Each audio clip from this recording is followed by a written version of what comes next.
I take refuge in the Sangha, wishing that all sentient beings may the masses in harmony without obstruction.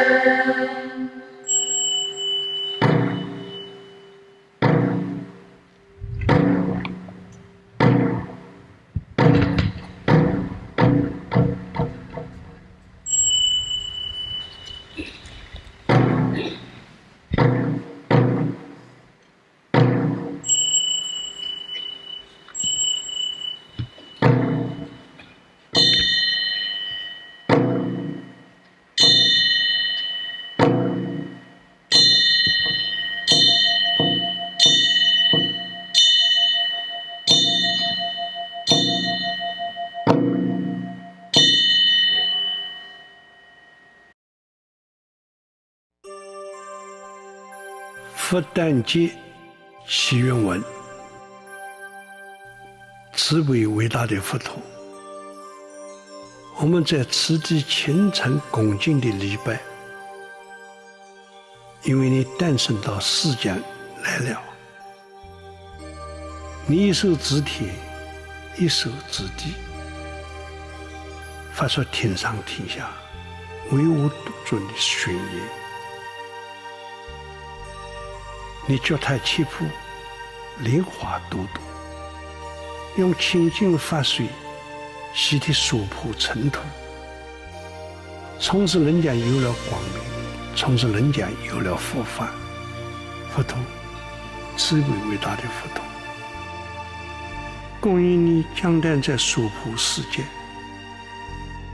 有的地方是张灯结彩，喜气洋洋；有的地方民众悬行，锣鼓喧天。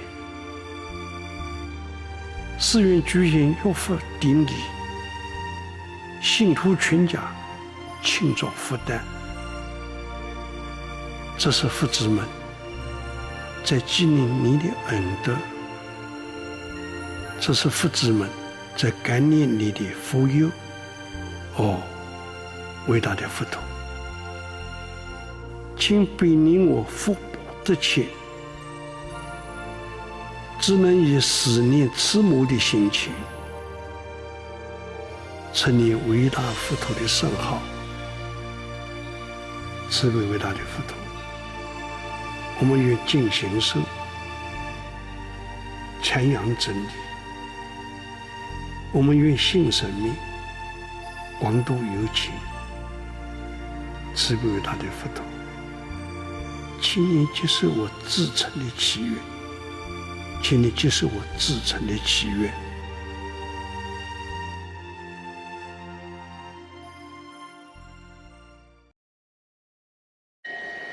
May kindness, compassion, joy, and equality pervade all worlds.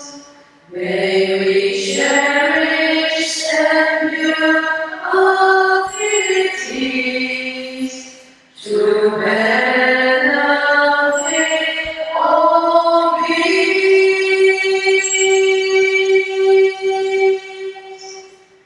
May Shan and precept inspire equality and patience. May our humility and gratitude give rise to praise.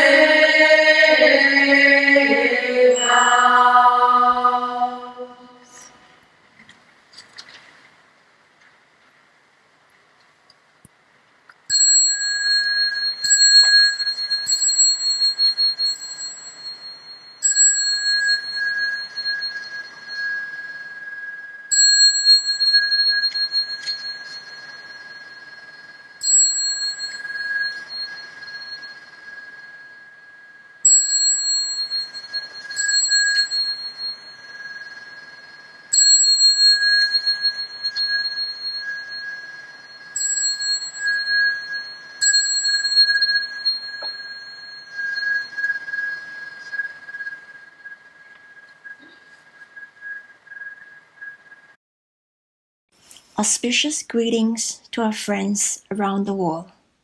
This is Miao Zang from San Diego, California Shivan Temple. Thank you for joining us this online session of Guang Shan English Dharma service.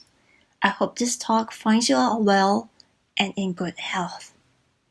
Today, I would like to share with you a topic titled Mindfulness or Mindlessness. It is our call. As part of the introduction, I first listed out 4 questions, which I'll be sharing with you today. The questions are, what is mindfulness? What are the differences between being mindful and being mindless? Why is the practice of mindfulness so important? And how to develop a good habit of daily mindfulness. Before we look into the practice of mindfulness, first of all, let us learn more about the mind. What is the mind? The mind is formless. There's nothing physical that we can touch or hold. But whenever it comes in contact with sense objects, the mind will appear and letting us know what we are sensing. In the Core Teachings book written by Venerable Master Hsing, he mentioned that our mind is our true nature. It is our Buddha nature. It is just like what the Buddha said at the moment of enlightenment. All sentient beings have Buddha nature.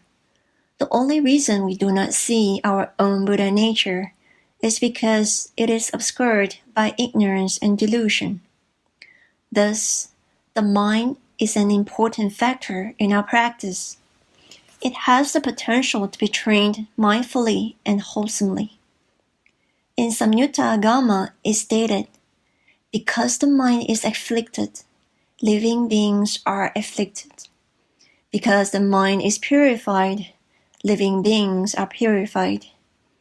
So with that, we can understand how important it is for us to train our mind and to develop our mind in practicing being mindful at all times. The next question is, what is mindfulness? It is the quality or the state of being conscious or aware of something. Being mindful is not a mind full of all things, but having our attention to our present moment. When we are being mindful, we are fully aware of what we are doing, saying, and thinking. It is also the ability to remain focused on a chosen object without forgetfulness or distraction.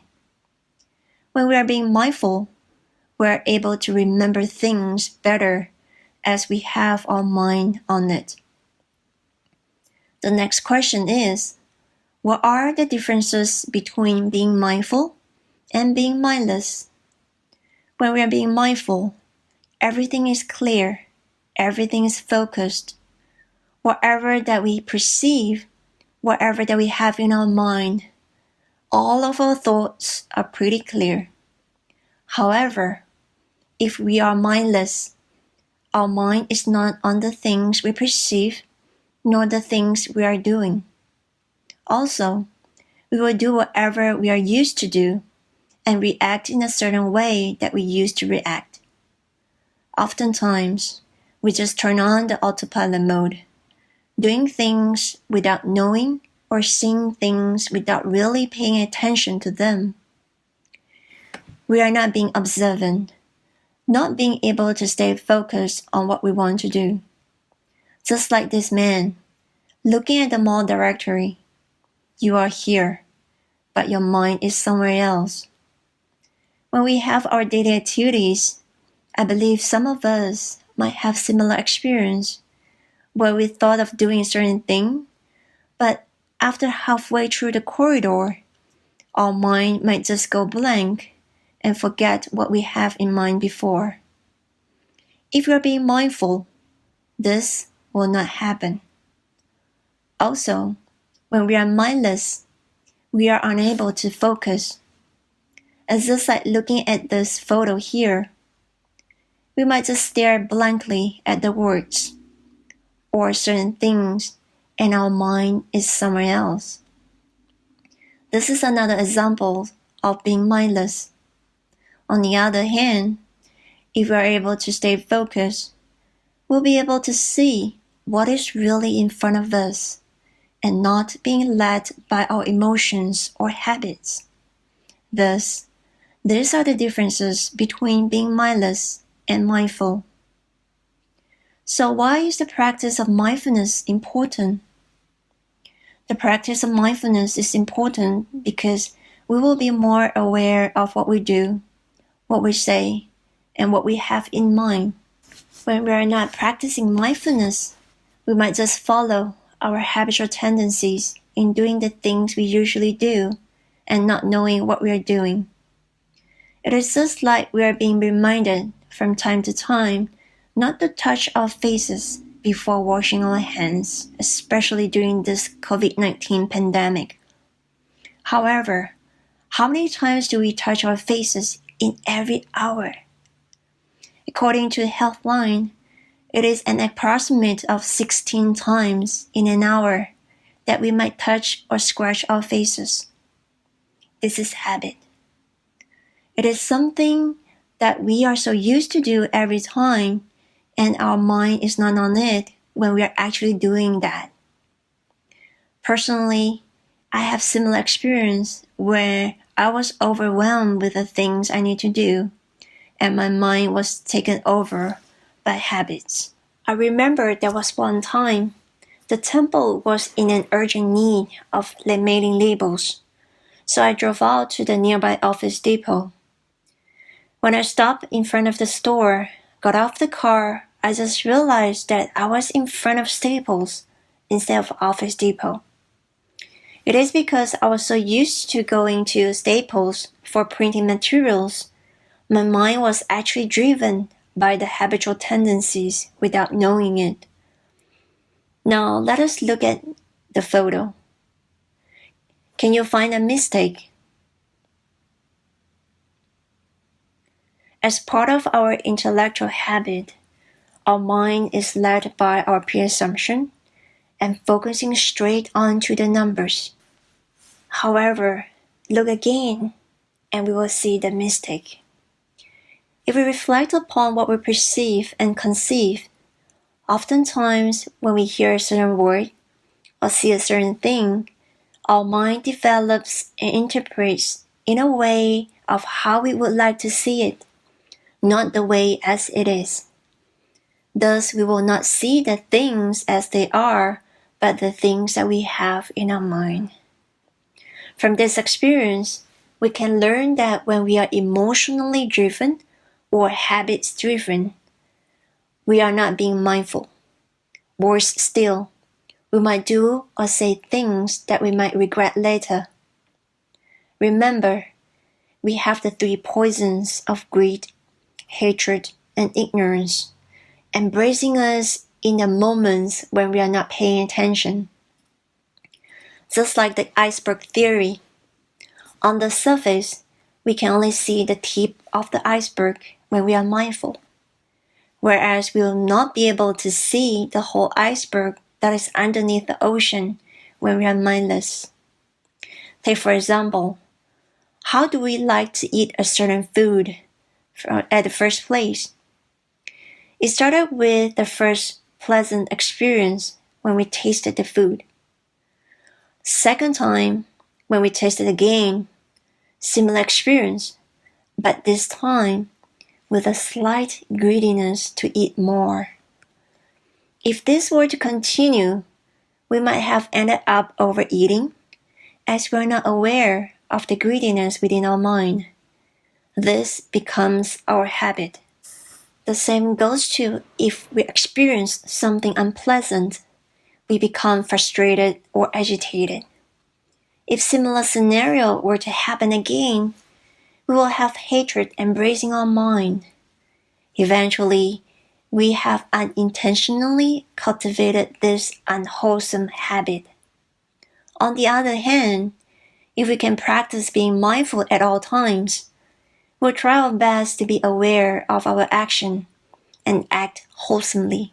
We constantly ask ourselves, is my action wholesome or unwholesome? Are my words truthful or not? If we can practice mindfulness at all times, we'll be able to conduct ourselves as per the practice of Noble Eightfold Path of right view, right thoughts, right speech, right action, right livelihood, right effort, right mindfulness, and right concentration. When we all practice mindfulness, everyone will conduct mindfully and righteously. Eventually, the whole household, society, nation will be more harmonious. Then the vision for world peace will be realized. This is why it is important for everyone to practice mindfulness at all times so that we be aware of our action, speech, and mind. There was one occasion during the rainy season during the Buddha's time. Upali, Purna, and Sariputra, the great disciples of the Buddha, were discussing on how this would be a great disaster and countless lives would be lost. Upali remarked, "It is the rainy season now, and clear days are nowhere in sight. Countless lives will be lost in this disaster." Purna added, "Since the beginning of existence, sentient beings have been revolving in the cycle of birth and death within the 6 realms. It is like being in the midst of a wild horse stampede. It is beyond human control." Sariputra also expressed, "Wherever there is heavy rainfall, roads are washed away. The floods make traveling impossible, and human misery is everywhere." When the Buddha saw them in deep discussion, he said to them, "Since the immeasurable beginning of the cycle of birth and death, sentient beings have turned on the wheel of rebirth and are ignorant of the origin of suffering. For example, during a flood, countless lives and property are lost and destroyed. The disaster is mainly caused by the lack of preparation and prevention." The Buddha further explained that most of us do not learn from our past painful experiences and fail to change. Instead, we leave it as it is, and natural disasters keep recurring. The same goes to our lives. There are many things happen, and we thought that it is nature, but it is not. It has been repeating itself over time, and we actually cultivate that. Then this becomes a habit, and we then call that quote-unquote nature. In this way, we keep turning on the wheel of rebirth. The Buddha ended this conversation with a verse. "A bowyer adjusts the angle of a bow. A sailor masters the art of sailing. A carpenter is familiar with the structure of the wood. A wise man cultivates oneself." Therefore, we should mindfully cultivate the wholesome and eliminate all that is unwholesome. After learning more about mindfulness, knowing the importance of being mindful, the next question is, how do we cultivate daily practices of mindfulness? Let us look at how the Buddha practiced mindfulness on a daily basis in the Dharma Sutra. The first paragraph of the sutra states, "Thus have I heard.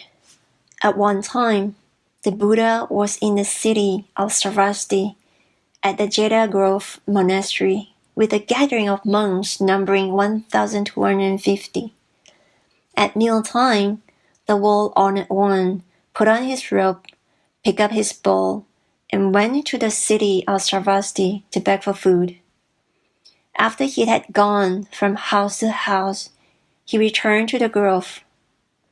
When he had finished eating, he put away his robe and bowl, washed his feet, straightened his mat, and sat down. From this paragraph, even though we cannot find any word like mindful or meditate, but the Buddha and the whole Sangha were practicing mindfulness at all times, even a simple act like sitting down. This reminds us that we should practice to be mindful in our daily routines, starting from the moment we wake up, brushing our teeth, washing our faces, having breakfast, and so on and so forth. Remember, do not let our mind turn on the autopilot mode. Be a mindful pilot of all the actions we do. Can we do that? Let us take Venerable Master as an example. In his entire life, he always tries to give the best and observe the needs of others. For example, everyone wants a piece of his one-stroke calligraphy as a blessing to them. Even though Venerable Master is unable to see, his hands are shaking badly and very painful at times. He always tries to write one-stroke calligraphy with insightful Dharma words to share the Dharma and to give others joy. He is constantly being mindful of others' needs and put others before himself.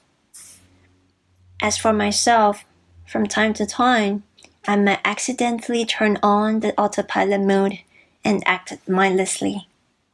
So as part of my daily reminders of being mindful, I ask myself, am I breathing?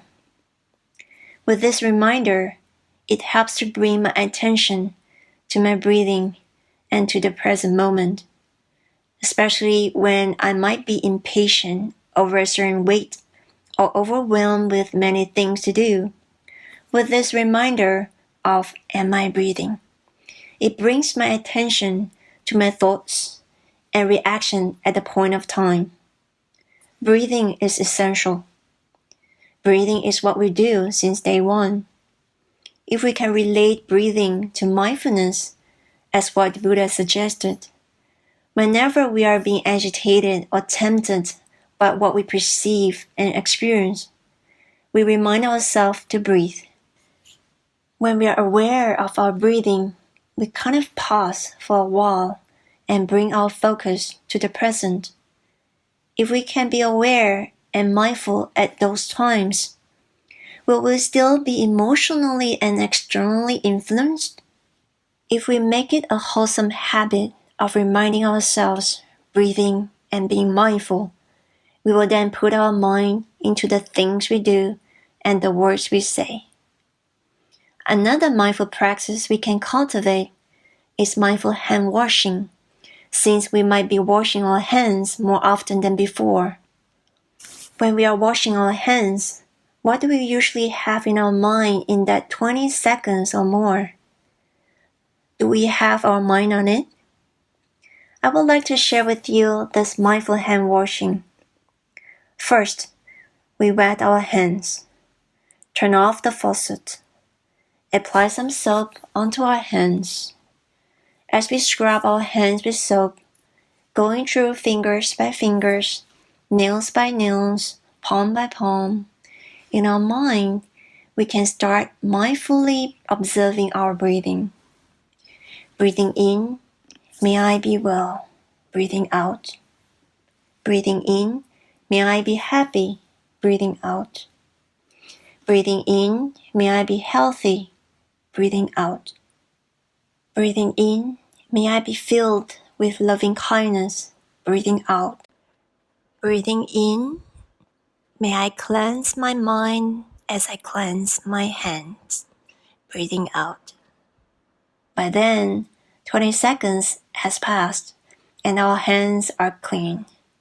Then we mindfully turn on the faucet to remove the soap and to clean our hands. With this practice, not only we practice mindfulness on washing our hands, but we are practicing mindfulness of the resources of the water we use to wash our hands. When we turn on the faucet to wet our hands and turn off the water, while we scrub our hands with soap. On average, we can save approximately 25 gallons of water daily. Due to the limitation of time, we can refer to the booklet on starting a daily practice by Venerable Master. As part of the introduction, he said, all we need is the right intention to begin any form of mindful practice, whether it is bowing to the Buddha, chanting the sutras, repentance, meditation, or other such practices. Any of these can form the basis of a daily practice. To conclude for today's sharing, the practice of mindfulness in our everyday life is crucial. We'll be more aware of our actions, words, and thoughts. When we are more aware and mindful, we will not be emotionally influenced and habitually driven. We will have more wholesome conduct, making sure what we do and say are being mindful towards the welfare of others. Remember, there's no reset button in our life. All actions will have effects influencing others in a direct or indirect manner. Thus, mindfulness or mindlessness, it is our call. Now, let us join our palms, dedicating the merits from this Dharma session to our families, our friends, our society, and to all beings. Last but not least, thank you for joining us in this cultivation session. If you find this Dharma service helpful to your practice, please subscribe to the Shan English Dharma Service YouTube channel and share it with your friends. May Buddha bless you and your family. See you next week. Amen.